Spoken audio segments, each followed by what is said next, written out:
Boa tarde a todos. Hoje nós estamos aqui, eu, Rosemary Pinto, diretora da Fundação de Vigilância em Saúde, e o Dr. Cássio Espírito Santo, secretário de Ações de Saúde do Interior da Suzam. E nós vamos, então, passar as informações sobre os novos casos de coronavírus no estado do Amazonas. Hoje nós temos 25 novos casos, o que perfaz um total de 200 casos positivos, 179 dos quais em Manaus e 21 casos no interior. Nós temos 3 casos em Parintins, 6 casos em Manacapuru, portanto, temos 2 casos a mais em Manacapuru, 4 casos em Itacoatiara, 4 casos em Santo Antônio do Içá, 3 dos quais novos casos, sendo uma indígena e 2 não indígenas, e nos municípios de Anori, Boca do Acre, Novo Airã e Careiro da Várzea, nós temos um caso cada um. Hoje nós temos 138 pacientes em isolamento domiciliar e 106 aguardando resultados. Dos 28 pacientes internados, nós temos 13 que estão em UTIs, 5 no Hospital Delfim Aziz e 8 na rede privada. E temos 10 e temos, portanto, 5 internados em leitos clínicos no Delfina e 10 internados na rede privada. Temos também 31 pacientes que estão fora do período de transmissão, já não estão mais em quarentena. Computamos até hoje 3 óbitos, os já anunciados, e temos também 3 óbitos em investigação. O senhor de 80 anos, cujo resultado deu indeterminado e nós estamos repetindo o exame, um homem de 49 anos e uma mulher de 59 anos, que é a violinista da Orquestra Filarmônica do Teatro Amazonas, que está em avaliação pelo LACEN. Dentre os pacientes internados, nós temos 7 que são maiores de 60 anos e 21 que estão entre 18 e 60 anos. Não temos nenhum adolescente e nenhuma criança internada. Dentre os profissionais de saúde que nós informamos ontem, todos eles estão em domicílio. Nós não temos nenhum profissional de saúde internado. E agora nós vamos passar para as perguntas da imprensa. Como já avisei anteriormente, por uma questão de tempo, a gente acabou condensando algumas perguntas similares ou mesmo idênticas. As perguntas de hoje são feitas pelos veículos UOL, TV Cultura de São Paulo, G1, Agência IFI, ou EF, TV Record, TV Amazonas, Portal Em Tempo, Diário do Amazonas, Rádio Mix, Portal O Poder, Rádio Band News, Difusora. As primeiras perguntas são sobre vigilância. Os 25 profissionais de saúde que estão afastados, adoeceram de Covid-19 no exercício da profissão, quando voltam a trabalhar? E há alguma determinação para isso? Ontem, uma reportagem mostrou uma médica do 28 de agosto que disse que foi contaminada no exercício da profissão. A gente tem como confirmar isso? A nossa principal investigadora, epidemiologista da Fundação, a responsável pelas investigações e controles de surto, pessoalmente fez essa investigação. Durante a entrevista, a profissional informou que estava recém-chegada de São Paulo. Se nós formos avaliar o período de incubação, então essa profissional não se contaminou em Manaus, não se contaminou no Amazonas. Pelo período de incubação, ela estava em São Paulo no momento da contaminação. Com relação aos demais profissionais, nós já informamos que todos estão em domicílio, cumprindo os períodos de quarentena.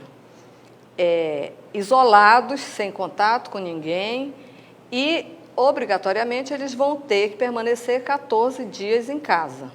Portanto, alguns deles vão sair desse período mais cedo e outros mais tarde. Agora, no momento, eu não tenho como precisar quem exatamente está saindo do período de quarentena agora. E a primeira pergunta, doutora, os 25 profissionais de saúde que estão afastados adoeceram de Covid no exercício da profissão? Não. A maioria deles, para ser mais exata, 22 deles estiveram fora do estado, ou na Europa, ou nos Estados Unidos, ou em São Paulo, Rio de Janeiro e outras áreas de transmissão comunitária, e chegaram aqui contaminados. Alguns deles passaram o vírus para familiares, amigos e colegas de trabalho. E nós temos 3, sim, que adquiriram o vírus no exercício da profissão. A Prefeitura de Santo Antônio do Içá confirmou 3 novos casos da doença naquele município, que seriam indígenas ou pessoas que tiveram contato com o médico já dito infectado. A senhora confirma? Confirmo. Nós temos uma indígena, que é uma profissional de saúde, uma agente indígena de saúde. Ela atua na área urbana do município, numa unidade básica de saúde, fazendo atendimento a indígenas, mas na própria sede. Ela não é indígena aldeada. E temos outros 2 comunitários que vieram na mesma lancha que o profissional médico e que testaram positivo. Portanto, nós temos 3 novos casos, além do médico, 3 novos casos em Santo Antônio do Içá. Há várias perguntas sobre como o governo vai proteger índios, como o governo planeja informar os indígenas sobre casos e cuidados e como será o controle da vigilância, sobretudo naquela região do Alto Solimões, onde há uma grande concentração de povos indígenas. Como já foi explicado, os indígenas pertencem a um subsistema de saúde indígena. Eles têm uma secretaria no governo federal, dentro do Ministério da Saúde, que é a Secretaria de Saúde Indígena, que é a secretaria responsável por todas as ações de saúde nessa população. Essa secretaria tem toda uma estrutura, inclusive, de vigilância epidemiológica. Eles têm um plano de contingência. O DICEI Alto Solimões, DICEI Alto Solimões, tem o seu plano de contingência, está executando esse plano. Os indígenas aldeados estão sendo instados e orientados e acompanhados para que eles não saiam das suas aldeias, para que eles permaneçam isolados. Nós, enquanto vigilância epidemiológica do Estado, nós recebemos as notificações, mas as medidas de controle são executadas pelos distritos sanitários indígenas. Ligados ao governo federal. Ligados ao governo federal. Portanto, as ações em área indígena estão sendo executadas pela Secretaria de Saúde Indígena através dos distritos sanitários indígenas. Vou fazer agora algumas perguntas relativas à assistência. Quem vai responder é o secretário Cássio Espírito Santo, que está representando aqui a Suzan. Como estão as tratativas para buscar parcerias para ampliação de leitos de UTI? Secretário, já foi confirmada parceria com alguma instituição privada? Como e quando será feito o investimento em leitos de UTI? Quantos leitos de UTI a gente dispõe atualmente? Então, atualmente a gente dispõe de 50 leitos de UTI. A nossa ideia é estar ampliando até 350 leitos de UTI no Delfim Aziz. A gente vem fazendo tratativa com diversas instituições e o governo vai estar em breve definindo a instituição que vai estar dando suporte a gente nessa situação. A outra pergunta agora é sobre leitos clínicos, né? Ou seja, aquelas pessoas que precisam de um cuidado médico, mas não necessariamente de uma UTI, de respirador. Quando poderão ser ativados? Quando e qual o investimento nesse tipo de leito? A outra pergunta é se a Fundação de Medicina Tropical poderia ser adaptada como um hospital de campanha, já que cuida de vírus e cuida de pessoas que estão com alguma infecção. Então, sobre a questão dos leitos, a gente tem clínicos, a gente tem de imediato 350 leitos. É importante informar que a gente está trabalhando também no interior com os municípios para que tenham leitos de isolamento clínicos em todos os municípios para poder atender possíveis demandas. Então, é dessa maneira que a gente vem se organizando toda a rede de saúde, tanto na capital quanto no interior. A questão de hospitais de campanha, a gente está definindo, ontem tivemos reunidos com os militares, de colocarmos o hospital de campanha no estacionamento do Delfina e concentrar as ações lá com maior efetividade entre os parceiros. E com relação à Fundação de Medicina Tropical, ele é um hospital que ele atende diversas especialidades. Pessoas com comorbidades, outras comorbidades estão lá.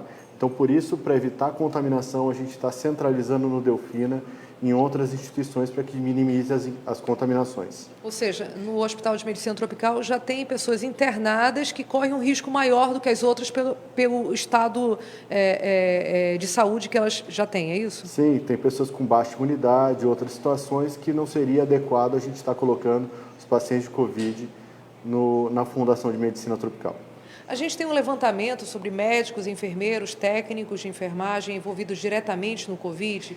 Esse número pode se expandir e os respiradores, eles perguntam novamente, o senhor já disse que são 50, mas em relação à equipe, a RH, a gente tem esse levantamento e para quanto esse número pode ser expandido? Na verdade, a gente vai ter o RH natural do Estado que vai estar cuidando dos pacientes clínicos. O paciente clínico, ele vai requerer uma atenção muito parecida com a do paciente habitual. Agora, com relação aos intensivistas, técnicos de enfermagem, o restante da equipe, o Estado já está abrindo até contratação, está fazendo processo de ampliação para o Delfina Aziz para estar atendendo essas demandas. Então, já abrimos um edital, o Delfina está abrindo para a contratação de 600 pessoas nesse primeiro momento. Dependendo das fases, a gente vai estar ampliando para estar atendendo as demandas. A gente volta, então, a perguntas de vigilância, doutora Rose. Qual o estado de saúde de um bebê com Covid-19 em Parintins? É um bebê? Uma criança? Um bebê de um ano. De um ano. Está muito bem, está estável, evoluindo bem. E já há transmissão comunitária em Parintins? Não, não há. Nós conseguimos fazer o segmento, nós sabemos quem transmitiu para quem. Portanto, temos ainda transmissão local. Outra pergunta em relação ao estado de saúde da grávida que veio de Itacoatiara. De alguma maneira, o Covid pode afetar o bebê em grávidas? Existem muito poucos estudos sobre isso, né? Com relação ao estado de saúde dela, o Dr. Cássio vai informar. A grávida de Itacoatiara, ela foi transferida pelo próprio município para uma instituição privada, porque ela tinha um plano de saúde, a grávida passa bem e vem sendo acompanhada e está tudo bem. Queria também só informar que essa criança de Parintins, ela se encontra no isolamento do hospital, porque como a residência dela moram muitas pessoas, então o município achou prudente ela ficar no hospital do que estar na sua casa. Mas ela passa muito bem, só está cumprindo a quarentena. Ontem o Senado aprovou o uso da telemedicina como forma de manter o distanciamento de atendimentos entre médicos e pacientes, que é um atendimento por videoconferência, na verdade. O Amazonas já entrou em vigor esse tipo de atendimento. Eu acho que é a questão inclusive do aplicativo, né, que já falamos outras vezes. Como é que está essa questão? Uma das ferramentas que o Estado do Amazonas sempre utilizou é o telesaúde vinculado à Universidade do Estado do Amazonas e o telemedicina vinculado também à Universidade Federal do Amazonas. Por exemplo, atualmente no município de Humaitá, no interior do Amazonas, eles estão fazendo consultas através do telesaúde. Então, isso é uma ferramenta que a gente está utilizando, não somente para consulta, mas vamos estar fazendo para capacitação de profissionais e para estar dando apoio à equipe e à rede de saúde toda. Existe uma outra pergunta aqui, a senhora já respondeu, mas eu vou fazer novamente para quem está entrando agora na live. A senhora confirma que a violinista belga morreu em Manaus com Covid, a idade dela é 49 anos, é isso? Búlgara, ela tem 59 anos e ela tem um quadro muito sugestivo. Ela era uma paciente cardíaca crônica. Ela já há muitos anos era hipertensa e tinha outros problemas cardiovasculares. Ela teve uma morte súbita. Não há nada que indique que o quadro dela tenha sido de Covid. Mas, como a morte foi súbita, no momento de pandemia, nós coletamos para descartar a possibilidade de ter sido Covid. Estamos aguardando. Né? Não podemos dizer que foi ou que não foi. Ela não tinha sintomas gripais. A gente já respondeu várias vezes a questão do crematório aqui, mas as pessoas continuam com muita dúvida sobre isso, né? Tem veículos de comunicação novamente perguntando como estão as obras do crematório, se já tem data para entregar. Vocês poderiam novamente esclarecer que não é um crematório público? Sim, não é um crematório público, é um crematório privado. Eles estão cumprindo os testes, né, para os testes exigidos pela Vigilância Sanitária e pelo IPAAM, para que seja um empreendimento legalizado e seguro, que não cause impacto ambiental. Então, as informações que nós temos é que esses testes já estão sendo realizados e que, em breve, nós teremos esse crematório em funcionamento. A previsão de data que eles passaram para a gente hoje, de funcionamento do crematório, seria a partir do dia 3 de abril. Agora, lembrando, né, doutora, secretário, que, na verdade, a Anvisa já mudou a necessidade de possíveis de pessoas que tenham morrido acometidas pelo Covid, necessariamente tenham que ser cremadas, né? Exatamente. Acho que vale a pena a gente voltar, então, a essa informação. informação. As orientações da Anvisa agora são que as pessoas as vítimas podem ser enterradas dentro de critérios. Todas as funerárias já foram capacitadas ontem. Hoje nós estamos tendo novamente outra reunião com as funerárias no sentido de orientar adequadamente. Os funerais não podem ser longos, eles têm que ser, os velórios não podem ser longos, eles têm que ser um curto período, com um número limitado de pessoas e protegidas com o uso de máscaras, uso de álcool gel, de tal forma a não se contaminarem. Tem mais uma pergunta aqui, secretário Cássio. O veículo que fez a pergunta, diz que o município de Parintins diz que não recebeu estrutura adequada. Ele não fala se foi oficialmente o município, se foi alguma reclamação em particular, enfim, para tratar ou diagnosticar novos casos de Covid-19. Como o Estado vai atuar em Parintins e outros municípios? A gente também já explicou, inclusive a questão do teste, mas vale a pena a gente retornar. O tratamento de pacientes graves, a gente pactou com os municípios que vai ser realizado na capital. Então, o paciente, se ele for diagnosticado, ou ele vai ficar em quarentena. Se ele tiver um pouco pior, tiver com alguns sintomas e precisar ser hospitalizado, ele vai para um leito clínico nos hospitais do interior. Caso esse paciente tenha agravo do quadro, ele vai ser removido para a capital. Então, o tratamento de pacientes de casos graves vão ser realizados na capital. O diagnóstico, a coleta foi repassado sim ao município, tanto que a gente tem os casos confirmados de que pacientes que foram coletados lá, então os insumos foram mandados e estão sendo realizados no LACEN, que é o laboratório que é qualificado para estar fazendo esse tipo de exame e pode atestar o exame. Ou seja, quando a gente fala que foi para o interior, foram os kits para a coleta da amostra. Para coleta. Análise e resultado são concentrados no LACEN de Manaus. Isso. Okay. E nós vamos estar, em breve, enviando o teste rápido para todos os municípios, mas seguindo orientações e critérios para a utilização também. No caso de agravamento, como é que esses pacientes são deslocados para Manaus? Nós temos um sistema que regula a transferência de pacientes. Então, esses pacientes, vai ter um código rosa nesse sistema, que se chama Sister, e eles vão ser encaminhados pela UTI aérea. O que acontece? Nós vamos ter os dois fluxos de UTI aérea, um não vai interferir no outro. O contrato antigo da Secretaria de Estado, que vai atender as demandas naturais e corriqueiras de encaminhamento dos municípios, e um outro contrato que só vai atender a remoção de pacientes com Covid. Tanto que a gente vai estar dando suporte na capital ao transporte com ambulâncias específicas para esse paciente. Vamos colocar ambulâncias nos municípios polo que têm acesso por estrada para estarem trazendo esses pacientes adequadamente. E estamos trabalhando também com uma ambulância que vai ficar na base da SEASA para também fazer o transporte. E para os pacientes não terem que vir de balsa, que o tempo é quase 1 hora de trajeto, a gente vai estar colocando uma ambulância para minimizar esse tempo e atender com melhor qualidade. Vou fazer, então, a última pergunta, por questão realmente de tempo. o veículo de comunicação diz que exames para testar coronavírus no LACEN do Amazonas estão acumulando e demorando até uma semana para sair o resultado. O LACEN não está mais dando conta do número de pedidos de exames de testagem? A senhora confirma essa afirmação? Não, eu não confirmo, essa afirmação é inverídica. O LACEN tem recebido cerca de 250 amostras por dia. Recebido não, tem feito 250 coletas por dia.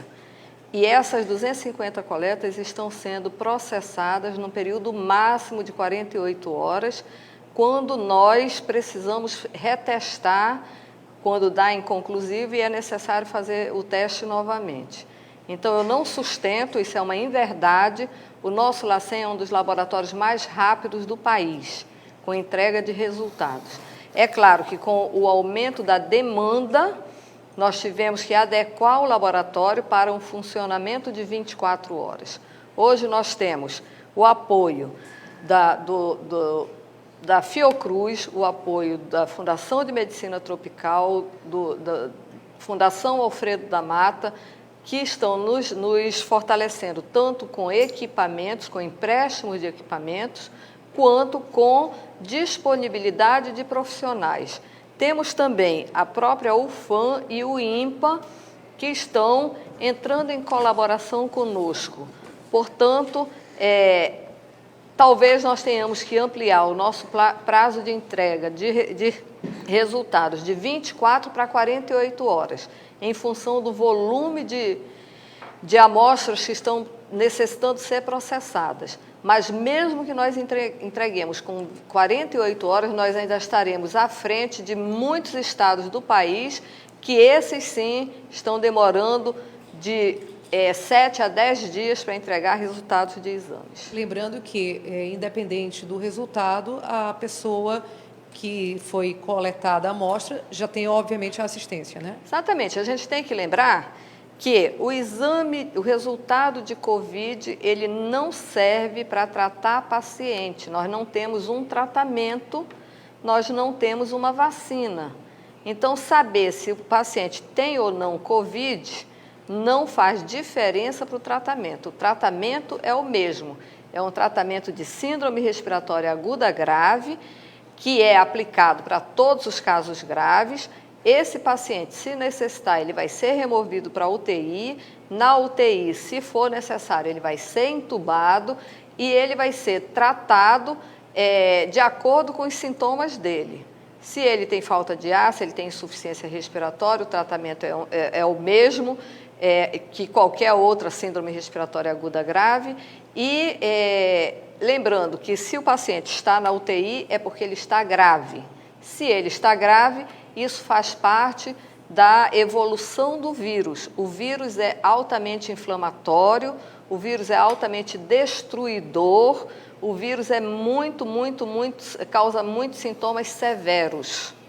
Portanto, nós reiteramos, agora nós já estamos com o aumento de casos. Ontem nós tínhamos 2 casos apenas em maiores de 60 anos, hoje nós já temos 7, portanto 5 casos novos.